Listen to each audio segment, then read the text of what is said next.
اهلا بيكم في اول بودكاست لينا واول بودكاست اكشولي في مجال طب الاسنان. النهارده مش انا بس اللي هتكلم، انا معايا ضيف عزيز، معايا دكتور عاطف بخوم. اهلا بيك. اهلا بيك يا فندم. دكتور عاطف دكتوراه الجهاز الهضمي والكبد من جامعه ايست انجليا في انجلترا، واستشاري البطنه والكبد في المعهد القومي للكبد. انا حابه اتكلم في حته الشرح سلاح ذو حدين، والإنترنت اكتشولي بقت سلاح ذو حدين.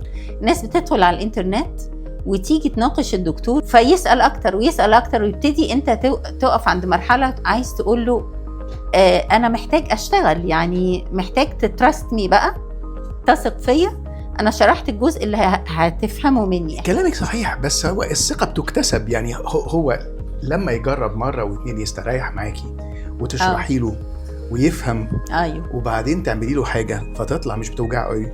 أيوه. وطلعت لطيفة. هيثق فيكي أكتر، فالمرة الجاية هتبقى أسهل. مناقشته أقل، هتبقى أسهل مش شوية. هيقاوح، مش هيتفلسف.